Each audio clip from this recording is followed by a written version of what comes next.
보시기 바랍니다. 하나님께서 이렇게 말씀하셨습니다. 자, 같이 읽겠습니다.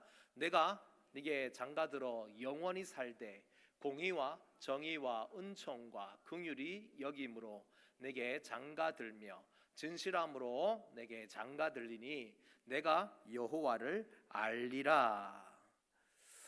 반복되는 말이 있죠. 무슨 말입니까? 장가들겠다, 장가든다라고 하는 그 말이 계속해서 반복됩니다. 하나님은 하나님과 자기 백성의 그 관계를 신랑과 신부의 관계로 표현하는 것을 좋아하십니다. 예수님도 말씀하시죠. 예수님이 우리의 신랑 되시고 우리는 예수님의 신부다라고 그렇게 하셨습니다. 신랑과 신부의 관계는 누구보다 깊은 사랑의 관계를 말합니다. 하나님께서 이스라엘 백성들을 향해서 장가든다라고 하실 때는요, 우리와 사랑의 관계를 깊이 맺기를 원하시는 하나님을 말씀하고 있는 겁니다. 하나님의 소원이 있다고 했습니다. 하나님의 소원이 뭔지 아십니까? 임마누엘입니다. 하나님이 우리와 함께 하기를 원하시는 것입니다. 그래서 사람들에게 이 신랑과 신부, 즉 부부의 관계를 가르쳐 주십니다. 부부의 관계를 만드셨죠. 그래서 신랑과 신부가 그 부부의 관계를 통하여서 무엇이 된다라고 말씀하셨냐면 한 몸이 된다라고 말씀하셨습니다. 창세기 2장 24절 말씀입니다. 같이 읽습니다. 이러므로 남자가 부모를 떠나 그의 아내와 합하여 둘이 한 몸을 이룰지로다. 신랑과 신부가 서로 합해서 무엇이 됩니까? 한 몸이 됩니다. 사람들에게 부부 관계를 만드시고 가르쳐 주시고 그렇게 살게 하셨던 가정을 이루어서 신랑과 신부, 부부의 관계로 살게 하신 그 하나님께서 오늘 우리에게 신랑과 신부를 예를 들어 가지고 내가 신랑이고 너희들이 신부야 라고 하면서 그 관계를 그대로 우리와 관계를 만들어 주십니다. 이게 무엇을 말씀하실까요? 하나님과 우리가 한 몸이라고 강조하고 계신 겁니다. 한 몸 된 신랑과 신부, 그 부부의 깊은 관계 속에서요 특징이 하나 있습니다. 그게 뭐냐 하면 창세기 2장 24절입니다. 창세기 2장 24절에 이렇게 말씀합니다. 같이 25절입니다. 같이 읽겠습니다. 아담과 그의 아내 두 사람이 벌거벗었으나 부끄러워하지 아니하니라. 신랑과 신부가 남편과 아내가 서로 한 몸이 되어서 부부의 관계가 되면 그때부터 해서 벌거벗었으나 라고 그렇게 말합니다. 벌거벗는다는 것이 단순히 옷을 안 입는다는 그것도 되겠지만은 더 중요한 의미는 서로의 부족함이 보여도 서로의 허물이 보여도 서로가 잘못한 것이 보여도 서로 부끄러워하지 않는 관계, 즉 허물을 덮어주고 사랑으로 품어주는 그런 관계다라는 것입니다. 그런데 하나님과 우리 사이의 관계를 신랑과 신부로 만드신다면, 그렇게 말씀하신다면 무슨 말입니까? 우리의 연약함, 우리의 부족함, 우리의 부끄러움, 우리의 죄와 우리의 허물이 있다 할지라도 하나님께서는 어떻게 하겠다고요? 내가 너희를 부끄러워하지 않겠다라고 말씀하신 겁니다. 신랑 되신 우리 하나님께서 나를 향하여서 결코 너를 포기하거나 너를 버리거나 내가 너를 떠나지도 아니하고 나는 너의 신랑으로 영원히 너와 함께 하겠다라고 말씀하고 계신 것입니다. 그래서 19절 20절을 다시 보시면요, 우리에게 장가들겠다고 하시면서 이렇게 말씀합니다. 하나님은 모든 성품을 다해서 우리에게 장가들겠다고 해요. 결혼을 내가 너와 하겠다. 그런데 그냥 하겠다는 게 아니라 뭐라고 말씀하시느냐 하면요, 공의와 정의와 은총과 긍휼이 여김과 진실함으로. 그래서 하나님의 모든 성품을 다해서 나의 모든 성품을 걸고 내가 너와 결혼하겠다. 내가 너의 신랑이 되어주겠다. 내가 너에게 장가들겠다라고 그렇게 말씀하신 것입니다. 이스라엘 백성들이 고멜과 같은 음란한 여자입니다. 그런데 그 음란한 고멜과 같은 이스라엘을 하나님께서 신부로 맞이해 주십니다. 품어 주십니다. 덮어 주십니다. 끝까지 포기하지 않고 용서하고 사랑해 주겠다. 이것이 바로 우리 하나님 아버지의 마음이고, 이스라엘 백성들을 향하여서 그렇게 말씀하시고 장가들겠다고 하셨던 그 하나님이 오늘 이 자리 여러분과 똑같은 말씀을 하시면서 내가 너와 장가들겠다. 내가 너와 결혼하겠다. 내가 너와 영원히 함께하겠다. 나는 너를 떠나지 않는다. 나는 너를 포기하지 않는다. 나는 끝까지 영원토록 너를 사랑하겠다. 나는 변하지 않는다. 이렇게 말씀하고 계신 것입니다. 여러분, 하나님께서 못하시는 것이 있을까요? 있습니다. 말씀드렸잖아요. 하나님 못하는 거 많다고. 예, 거짓말 못하십니다. 약속을 어기지 못하십니다. 말씀하신 것 뒤집지 못하십니다. 율법의 1.1획이라도 한 번 말씀하신 것은 반드시 끝까지 지키십니다. 하나님께서 하신 말씀 여러분 어기는 거 보셨습니까? 그래서 성자 예수님께서 이렇게 말씀하십니다. 마태복음 19장 6절인데요. 같이 말씀 읽겠습니다. 그런즉 이제 둘이 아니요 한 몸이니 그러므로 하나님이 짝지어 주신 것을 사람이 나누지 못할지니라. 다시 하나님, 우리 예수님 못하시는 거 있습니까? 없습니까? 많습니다. 우리 예수님께서 뭐라고 말씀하십니까? 하나님이 짝지어 주신 것을 사람이 어떻게 한다고요? 나누지 못할지니라 라고 그렇게 말씀하셨죠. 인간의 부부의 제도를 통하여서 말씀하셨지만 이제 하나님이 내가 신랑이고 너희들이 신부니까 너와 나는 뭐라고요? 부부야. 그러면 하나님도 이 말씀에 그대로 적용이 되어버리는 것입니다. 그래서 하나님이 말씀하신 것 뒤집지 못합니다. 예수님께서 우리에게 부부의 관계를 가르치셨으니까 이 관계는 나누어질 수 없습니다. 하나님과 우리 사이는 부부다. 신랑과 신부의 관계다. 말씀하신 대로 이 관계는 결코 나누어지지 않는다. 하나님께서 이 신랑과 신부의 관계를 우리에게 적용하시잖아요. 그래서 세상과 사람의 그 어떤 상황과 형편과 문제도 하나님과 우리 사이를 나눌 수 없는 것입니다. 그래서 우리가 알고 있는 그 유명한 말씀이 선포된 것입니다. 로마서 8장 38절 39절 많이 나오잖아요.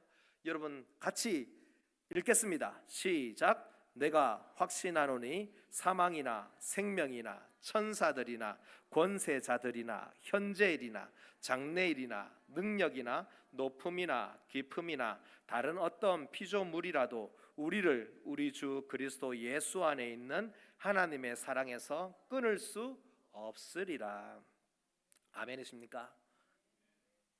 하나님은 우리와 뗄래야 뗄 수 없이 완전하게 연합하신 하나님이십니다. 하나님과 연합할 때 하나님과의 관계는 끊어지지 않고 영원히 지속됩니다. 하나님께서 약속하셨으므로 이 관계가 끊어지는 일은 절대 없습니다. 우리를 하나님의 사랑에서 끊을 수 있는 것은 아무것도 없습니다. 그러면 이 진리의 말씀을 우리가 듣고 어떻게 해야 하는가? 다시 로마서 8장 38절에 뭐라고 합니까? 내가 확신하노니 믿음으로 아멘입니까? 내가 확신하노니 하나님의 끊을 수 없는 사랑, 하나님의 끊을 수 없는 우리를 향한 그 관계, 그것을 우리가 믿고 있다면은 뭐 해야 된다고요? 내가 확신한다. 아멘으로 확신하고 믿음으로 확신하고, 그래서 내가 흔들리지 않도록 하는 것이, 흔들리지 않는 나의 믿음 굳세게 붙들고 우리 하나님 사랑 안에서 살아가는 것, 그것이 바로 중요합니다. 여러분 혹시나 하나님과 그 관계 속에서 세상에 시험이 들어서 혹시나 흔들흔들 거리고 계십니까? 아니면 어떤 유혹이 있어서 자꾸만 신앙생활에 넘어짐이 있습니까? 각자 자기는 알겠지요. 하나님의 사랑 안에서 흔들리지 마시기 바랍니다. 믿음으로 굳세게 믿음의 대장부가 되시기를 바랍니다. 사랑의 언약을 맺기 원하시는 하나님은요, 바로 우리에게 그 사랑 안에서 확신을 가져라, 흔들리지 마라, 결코 넘어지지 마라. 아니다, 네가 넘어진다 할지라도 너희의 그 연약함을 보고 내가 사랑으로 다시 일으켜 주겠다, 그것을 네가 믿고 평생을 살면서 끝까지 나와 함께 살아보자 라고 하는 그 말씀을 하시고 있는 것이죠. 여러분, 하나님이 여러분을 사랑하십니다. 그 사랑을 풍성히 누리며 살아가는 우리 모두가 되기를 바랍니다. 오늘 호세아의 말씀을 통하여서 주시는 또 하나님은 어떤 분이신가? 두 번째로는요, 응답하시는 하나님이십니다. 하나님께서 우리의 신랑이 되실 때에 나타나는 중요한 은혜, 또 특징이 있습니다. 그게 뭐냐 하면 신부로 택함받은 백성들의 기도를 들어주신다는 것입니다. 지금까지는 타락한 이스라엘 백성들이 아무리 부르짖어도 응답이 없었습니다. 그러나 이제는 신랑이신 하나님과 사랑의 관계 안에서 신부된 이스라엘 백성들과 우리들이 기도하면 응답해 주신다고 하십니다. 말씀 속에 그대로 있습니다. 그러니 여러분, 다시 말씀으로 돌아가 봅니다. 2장 21절 말씀, 22절 말씀입니다. 같이 읽겠습니다. 여호와께서 이르시되 그날에 내가 응답하리라. 나는 하늘에 응답하고 하늘은 땅에 응답하고 땅은 곡식과 포도주와 기름에 응답하고 또 이것들은 이스라엘에 응답하리라. 계속해서 반복되는 말이 뭐죠? 응답이라고 하는 말입니다. 하나님께서 응답하시겠다. 그리고 하늘도 응답한다. 땅도 응답한다. 곡식과 포도주와 기름도 응답한다. 그렇게 하나님께서는 우리의 간구에 응답하시겠다라고 약속하신 것입니다. 그런데 여기서 우리가 주목해야 할 구절이 하나 있습니다. 22절을 다시 보시면 마지막에 무슨 말씀을 하고 계시죠? 또 이것들은 이스라엘에 응답하리라 라고 이렇게 말합니다. 여러분, 이스라엘이 무엇일까요? 이스라엘 아닙니다. 이스라엘입니다. 이스라엘은요, 호세아 선지자가 음녀인 고멜과 결혼해서 낳은 첫째 아들, 그 이름이 바로 이스라엘입니다. 음란한 여자를 맞이하여서 음란한 아들을 낳으라고 명령하신 그 첫째 아들. 그래서 이스라엘이라는 그 이름에 담긴 의미가 뭐냐 하면 이스라엘 백성들의 영적 음란을 상징합니다. 그 음란한 백성들을 하나님께서 심판하시겠다, 멸망시키겠다고 하는 하나님의 강력한 의지가 담겨 있는 이름이 뭐냐 하면 이스라엘입니다. 이스라엘에 대해서는 세 번째 대지에서 조금 더 다루겠습니다. 그런데 22절에 다시 한번 더 보십시오. 여러분, 하나님께서 이스라엘에 어떻게 하겠다고요? 응답하리라 라고 이렇게 말씀하잖아요. 뭔가 좀 이상하지 않습니까? 음란한 여자에게 결혼해서 음란한 아들을 낳아서 첫 번째 아들의 이름을 이스라엘이라고 지어라 라고 하시면서 이 이스라엘 같은 음란한 백성들을 내가 반드시 심판하고 멸망시키겠다, 그렇게 말씀하셨는데 이상하게 말씀하십니다. 22절에서는 내가 이스라엘에 응답하리라 라고 이렇게 말씀하잖아요. 아니, 저주의 대상이었습니다. 심판의 대상이었습니다. 그런데 하나님은요, 음란한 그 이스라엘을 향하여서 그를 어떻게 합니까? 사랑하시고, 첫 번째 대지에서처럼 사랑하시고 그를 음란에서 벗기셔서 거룩하게 하시고 사랑과 사랑의 언약을 맺으시고 더 이상 심판의 대상, 저주의 대상이 아니라 응답의 대상으로 삼으시겠다라고 그렇게 말씀하신 것입니다. 하나님께 기도하며 부르짖으면 하나님께서 반드시 이스라엘에게 응답하시겠다라고 하는, 오니 하나님께 기도하면 하나님께 응답받는 그 신뢰의 대상으로 하나님이 이스라엘을 만드시겠다고 하신 거예요. 완전히 달라졌지 않습니까? 우리가 아버지라고 부르면 하나님이 어김없이 우리에게 사랑하는 아들아, 사랑하는 딸아, 왜 그러느냐, 내가 무엇을 들어줄까, 그렇게 응답하시는 것처럼 이스라엘에게 그렇게 친절하게 응답하시겠다는 거예요. 요한복음 5장 24절 말씀입니다. 같이 말씀했습니다. 내가 진실로 진실로 너희에게 이르노니 내 말을 듣고 또 나 보내신 이를 믿는 자는 영생을 얻었고 심판에 이르지 아니하나니 사망에서 생명으로 옮겼느니라. 고멜과 같이, 이스라엘과 같이 우리는 원래 음란한 자들이었습니다. 우리는 심판의 대상이었고 우리는 저주의 대상이었습니다. 죄와 허물로 죽어서 소망도 없고 살 가치도 없었던, 하나님 보시기에 너무나 죄악된 사람들이었습니다. 그런데 하나님의 심판 아래, 사망의 저주 아래 있었던 우리를 예수 그리스도를 믿는 믿음의 선물을 주셔서 영생을 얻게 하시고 심판에 이르지 않고 어디에서 어디로요? 사망에서 생명으로 옮겨 주셨습니다. 그래서 우리는 더 이상 하나님의 저주의 대상이 아닙니다. 풍성한 하나님의 생명을 누립니다. 누구든지 예수 안에 있으면 하나님의 응답을 풍성히 받아 누리는 행복한 삶을 누리고 있는 것이죠. 예레미야 33장 3절 말씀 잘 아시지 않습니까? 같이 말씀 읽겠습니다. 너는 내게 부르짖으라. 내가 내게 응답하겠고 네가 알지 못하는 크고 은밀한 일을 내게 보이리라. 하나님은 어떤 분이십니까? 응답하시는 하나님이십니다. 부르짖는 자녀들의 기도를 들으시는 하나님이십니다.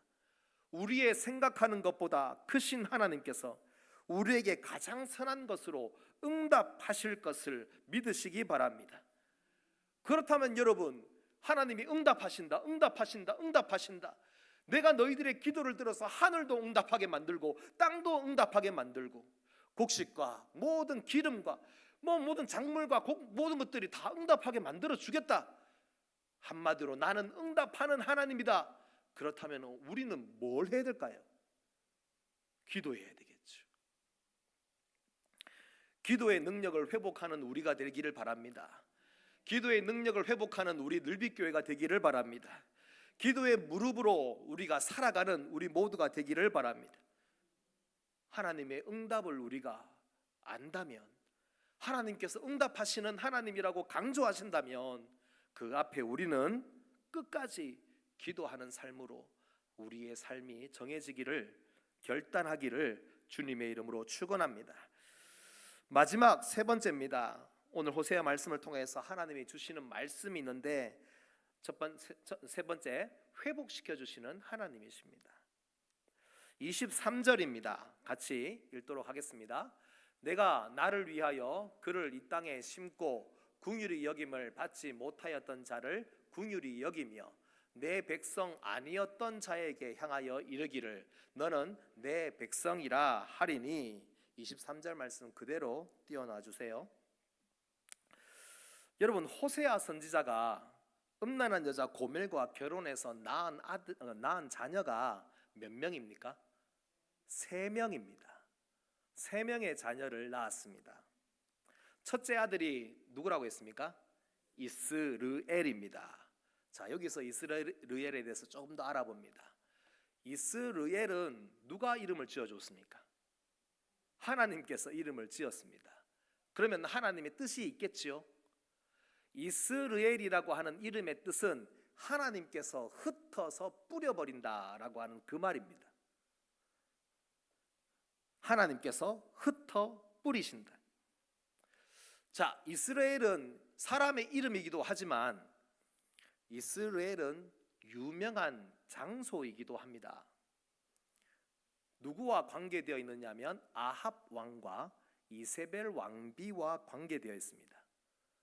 아합 왕이 누구의 포도원을 빼앗았습니까? 나봇의 포도원을 빼앗았습니다. 그곳입니다. 이 범죄로 인해서 하나님은 아합과 이세벨에게 심판하겠다고 그렇게 예언을 하셨습니다. 그리고 그 예언대로 예후라고 하는 사람을 통해서 아합 왕과 이세벨 왕비 그리고 왕족 42명을 죽여서 피를 흩어 뿌린 장소가 어딜까요? 이스라엘입니다. 그래서 이스라엘은 하나님께서 심판하셔서 흩어 뿌리는 그런 장소의 의미를 가지고 있습니다. 그런데 23절을 다시 한번 더 보세요. 1번에 되어 있는 겁니다. 내가 나를 위하여서 그를, 여기서 그가 누군지 아십니까? 이스라엘입니다. 그를 이 땅에 어떻게 하겠다고요? 심고라고 그렇게 말씀합니다. 하나님께서 하나님을 위하여서요. 하나님을 위하여서 이스라엘이 원래 뜻은 흩어서 뿌려버리겠다라고 하는 그 의미인데, 이스라엘을 흩어 뿌리지 않고 어떻게 하겠다고요? 땅에다 심겠다라고 그렇게 말씀하신 거예요. 23절에는요 3명의 자녀들의 이름이 그대로 다 들어가 있습니다. 그래서 23절에 내가 나를 위하여서, 하나님께서 하나님 자신을 위해서 이스라엘을 심는다. 여러분, 심는다고 하는 그 의미 속에는 뭐가 있습니까? 이 심었던 것이 어떻게 해요? 싹이 나고 자라서 어떻게 됩니까? 나무가 되고 또 가지에 열매가 맺히게 하고, 그렇게 하겠다고 하는 하나님의 뜻이 있는 거잖아요. 하나님의 목적이 있잖아요. 하나님께서 하나님의 백성들에게 어떻게 하시느냐 하면 흩어 뿌려서 자취도 없이 사라져버리게 만들 그런 우리였지만은, 하나님의 은혜를 받고 예수 그리스도 안에서 새롭게 되어서 이제는 하나님이 우리를 어떻게 하겠다고요? 심겠다. 여러분, 하나님이 여러분을 심었습니다. 하나님 안에 심었습니다. 예수 안에 심었습니다. 그래서 우리는 심겨져서 하나님께서 정성을 다해서 보살피고 살피시고 자라게 하시고 그렇게 해서 열매 맺게 하시려고 하는 그 소중한 하나님의 나무들입니다. 우리 소중한 거예요. 맞죠? 그러므로 이것은 회복의 말씀인 거예요. 회복의 말씀. 자, 두 번째는 딸이었습니다. 두 번째는 딸입니다. 딸의 이름이 뭐냐 하면 로루하마입니다. 로루하마. 그런데 여러분, 유대인들의 이름에 앞에 로자가 붙어 있으면 이 로는 아니다라고 하는 부정의 의미가 있습니다. 그래서 루하마가 아니다라고 하는 것이 되겠죠. 루하마는 뭐냐 하면 궁휼히 여김을 받은 자라는 뜻입니다. 그런데 루하마니까 뭐죠? 궁휼히 여김을 받지 못한 자라고 하는 그런 뜻이 되겠죠. 23절에 어떻게 나옵니까? 어떻게 되어 있습니까? 23절 한번 띄워주세요. 2번에 보시기 바랍니다. 2번에 어떻게 되어 있습니까? 궁휼히 여김을 받지 못하였던 자, 누구죠? 로루하마. 그 로루하마를 어떻게 하겠다고요? 네, 궁휼히 여기는 자가 되게 하겠다. 뭡니까? 루하마가 되게 하겠다. 그렇게 말합니다. 오늘 2장 1절에 여러분 한번 보세요. 2장 1절을 성경을 한번 보세요. 뭐라고 되어 있습니까? 2장 1절에 너희 형제에게는 암미라 하고 너희 자매에게는 뭐라고 합니까? 루하마라 하리라. 그래서 2장 1절에 약속하신 그 말씀을 마지막 23절에 그 약속을 이루시는 거예요. 샌드위치처럼 그렇게 되어 있어요. 자, 그러면 여러분 보십시오. 우리는 어떤 사람입니까? 긍휼히 여김을 받은 사람입니다. 로루하마가 아니라 루하마, 회복의 말씀인 것이죠. 자, 세 번째는 아들이었습니다. 그래서 아들, 딸, 아들 이렇게 되어 있는데 이름이 뭐냐 하면 로암미입니다. 로암미. 그러면 앞에 로자가 붙었네요. 그럼 뭐죠? 아니다 라는 말이죠. 암미라고 하는 뜻은 내 백성이라고 하는 말입니다. 내 백성이다 라고 하는데 로암미니까 뭐죠? 내 백성이 아니다 라고 하는 말이죠. 그런데 여러분 자세히 보세요. 3번 호세아 2장 23절, 호세아서 2장의 마지막 구절에서 이렇게 말합니다. 3번 내 백성 아니었던 자에게 향하여서. 내 백성이 아니었던 자는 뭡니까? 로암미. 셋째 아들은 로암미였어요. 그런데 그를 향하여서 뭐라고 부릅니까? 암미라고 그렇게 부르겠다라고 하신 것입니다. 하나님의 백성이다. 역시 회복의 말씀이죠. 그렇게 하나님께서 회복시킨 사람들이 하는 고백이 있습니다. 23절을 여러분 한번 보시겠습니까? 23절에 뭐라고 합니까? 마지막에 보시면 뭐라고 하죠?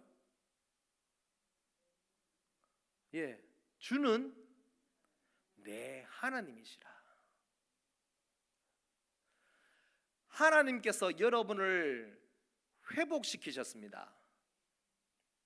하나님의 죄와 허물로 인해서 죽었고 그런 죄와 허물로 죽어서 하나님의 모든 형상을 다 잃어버리고 하나님 앞에 범죄하여 죽을 수밖에 없었던, 아니요 죽었던 우리를 하나님이 살리셔서 온전한 하나님의 자녀로 회복시키셨습니다. 변화시키셨습니다. 아예 완전히 정체성을 바꾸셨습니다. 새 사람 만드셨습니다.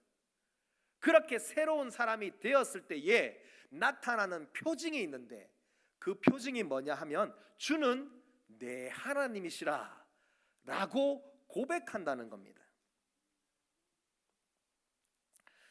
예수님께서 제자들에게 사람들이 나를 누구라고 하느냐라고 물으실 때에 베드로가 뭐라고 했습니까? 그 고백을 듣고 우리 예수님이 어떻게 하셨습니까? 너무 좋아하셨습니다. 너무 좋아하셨습니다. 왜 우리 예수님께서 그 고백을 듣고 좋아하셨는지 이 말씀을 통해서 아시겠어요? 예수 그리스도로 인하여서 새롭게 된, 그리스도 안에 새로운 피조물 되어서 새롭게 된 새 생명 얻은 그 사람들이 하는 말이 뭐냐 하면 주는 내 하나님이십니다 라고 그렇게 고백하는 거예요. 그런데 그 고백이 누구의 입에서 터진 거예요? 베드로의 입에서 터진 거예요. 아니 3년 동안 그렇게 가르쳤는데 그 베드로가 드디어 서당께 3년이면 풍어를 엎는데 더 나아가서 예수의 제자로 3년을 사니까 드디어 주는 그리스도시요 살아계신 하나님의 아들입니다. 우리 주는 하나님입니다. 저의 하나님입니다. 그렇게 고백을 하네요. 그러니 예수님이 얼마나 좋아하셨겠습니까? 물론 그 유통기한이 얼마 되지는 않았지만 하나님은 신앙의 고백을 너무 좋아하시는 거예요. 우리가 구원받아서 하나님의 자녀가 되었다. 옛사람은 다 버렸습니다. 새롭게 되었습니다.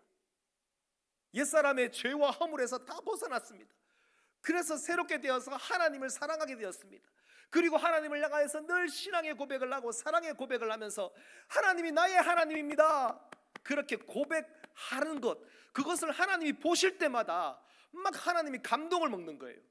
감격하시는 거예요. 여러분 호세아 2장 16절을 보시기 바랍니다. 이렇게 말합니다. 같이 읽습니다.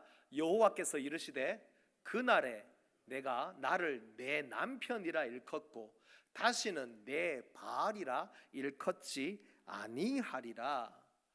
아니 이스라엘 백성들이 이스르엘일 때 그리고 로루하마일 때 로암미 일대에 그때 그들이 누구를 남편이라 불렀습니까? 바알을 보고 내 남편이라고 한 거예요. 하나님이 속이 뒤집어지겠는 거예요. 너희들의 남편은 난데 왜 저 바알을 보고 내 남편이라고 그렇게 하냐? 하나님이 가슴이 아픈 거죠. 하나님이 마음이 찢어지시는 거죠. 그런데 하나님께서 그들에게 은혜를 주셔서 사랑으로 회복시키시니까 어떻게 됩니까? 그렇죠. 하나님을 뭐라고 부릅니까? 내 남편입니다라고 부르는 거예요. 얼마나 좋습니까? 하나님께서 우리를 회복시키면 우리는 날마다 하나님을 나의 입술로 고백하게 됩니다. 2장 17절 말씀입니다. 같이 읽습니다. 내가 바알들의 이름을 그의 입에서 제거하여 다시는 그의 이름을 기억하여 부르는 일이 없게 하리라. 그 입에서 어떻게 합니까? 제거하겠다. 바알의 이름, 바알과 함께 살았던 옛 생활, 거기에 대해서 더 이상 말하지 않겠다. 그게 회복의 증거라고요. 하나님의 사랑받은 사람의 증거라고요. 하나님으로 말미암아 새롭게 된 하나님 백성의 증거라고요. 날마다 내 입술로 세상을 말하는 것이 아니라, 세상의 일들을 말하는 것이 아니라 하나님의 은혜를 말하고 하나님의 사랑을 말하고 하나님이 내게 베풀어 주신 모든 놀라운 기적의 삶을 말하는 것, 그것이 바로 우리가 예수 믿고 구원받았다는 증거다라는 것입니다. 여러분, 하나님이 여러분의 신랑이 맞습니까? 그렇다면 이제 우리 입으로 찬양의 나팔을 부시기 바랍니다. 예수 믿기 전에 입술이 변해서 주님 안에 새 입술이 되고 말씀으로 새로운 믿음의 말을 하고 신앙적인 말을 하는데 입이 사용되기를 원합니다. 신앙 고백을 하는 입술로 하루 한 고백 꼭 우리 하나님을 향하여서 고백하는 삶, 그런 삶이 되기를 바랍니다. 그것이 바로 회복된 삶의, 예수 그리스도로 말미암아 변화된 삶의 표징이다, 증거다라는 것입니다. 여러분은 지금 어떤 말을 많이 합니까? 죄로 인하여서 하나님을 멀리 떠났던 자들이 다시 하나님께 돌아와 하나님을 나의 주, 나의 하나님으로 고백하면 하나님이 기뻐하시죠. 얼마나 놀라운 하나님의 회복의 능력인지 그 은혜를 드러내는 표징입니다. 이런 삶이 하나님께서 우리를 지으신 목적입니다. 이사야 43장 21절인데 이 말씀 같이 읽도록 하겠습니다. 이 백성은 내가 나를 위하여 지었나니 나를 찬송하게 하려 함이니라. 하나님의 창조하신 대로, 하나님께서 우리를 지으신 목적대로 회복되면 우리는 찬양합니다. 말씀을 정리합니다. 하나님께서 우리를 사랑하심을 감사와 찬양으로 고백하시기 바랍니다. 하나님께서 우리의 기도에 응답하심을 기도함으로 보여주시기 바랍니다. 하나님께서 우리를 회복하시는 하나님이심을 날마다 우리의 신앙을 고백함으로 서로에게 또 세상 가운데에서 드러내기를 바랍니다. 이런 삶으로 하나님을 감격하게 하고 하나님께 감동을 드리는 우리 모두가 되기를 주님의 이름으로 축원합니다. 다 함께 찬송하겠습니다. 찬송가 202장입니다. 1절, 5절 찬송하겠습니다.